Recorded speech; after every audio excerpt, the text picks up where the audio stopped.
Yo, what's up everybody? It's a real Andre aka New Era X8 coming for another pack opening. Quest for West, I think like 4 now I'm up to. And in the first pack we get a new legend, Otis Thorpe I think his name was. I don't care because he's very shitty and I don't really want to use him. I got Horace Grant, and Horace Grant is basically like a baby upgrade version of him. Either way, he's one of those legends that shouldn't really be a legend, but he's just a legend because he's on the old school team. But alright, a legend is a legend, so I won't nitpick.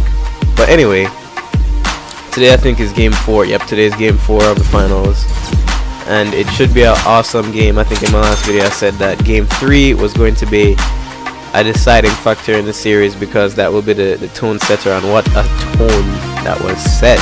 Yo, Jesus, I mean, that's never going to happen again. What happened in game 3 never going to happen again. It was just one of those Knicks games where every 3-pointer in the world is falling and you can't do anything about it. They couldn't have done anything about it if they wanted to. That just happens every now and again and you really can't do anything about it.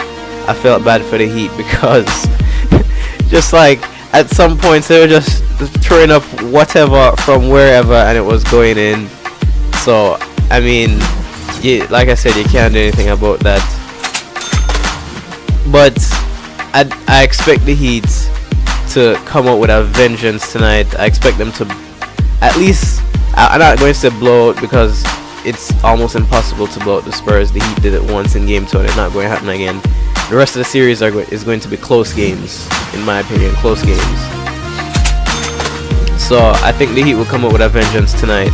But if the Spurs win tonight, series over. The series is definitely over. I expect them to take it within the next 2 games, if not within the last game at home for them. So tonight is a must-win for LeBron. They need to pull it off. If him don't pull it off, then once again Timmy going to knock him out to the finals and he's going to be crying and I'll feel bad, but then I'll laugh, and then it's a process. Well, the people who aren't really fans of LeBron know the process. We know how it goes.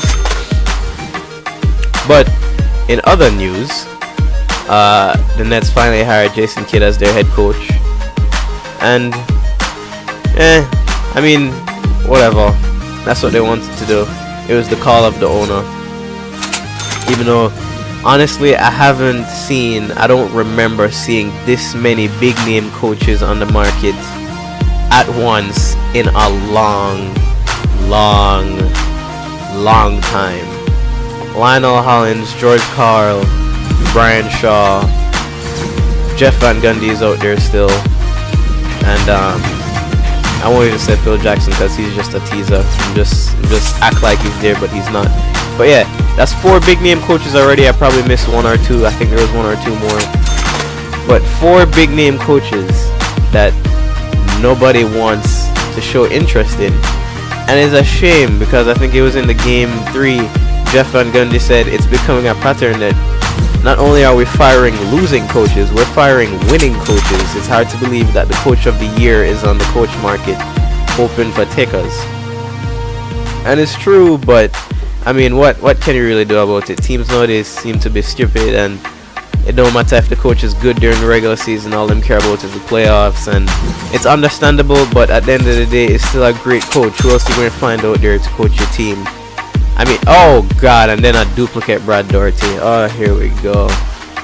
I think I'm the duplicate master of this pack opening thing for 2K. You'll see, because I have a couple more pack openings recorded ahead of this, and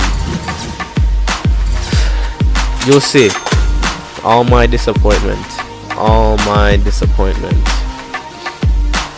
Anyway, as I was saying, what was I saying about the coaches? Yeah.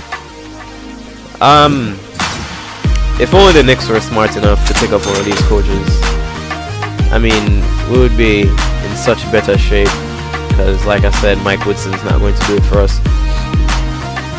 But I don't know what teams are going to do about these coaches, because I would be shocked to see these coaches stay on the market for longer than the first 2 weeks of free agency. And then a duplicate Horace Grant. For real? Oh my shit. Oh god. All my disappointment. See, I couldn't even like all my disappointment, but whatever. Anyway, teams are stupid for leaving these coaches out in the market for so long, even firing them. I'm shocked that George Karl hasn't gotten an offer yet.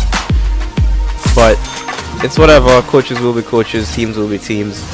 I'm actually more interested in coaching in the off season than the free agency in the off season, because the free agency will be very predictable with Chris Paul and Josh Smith.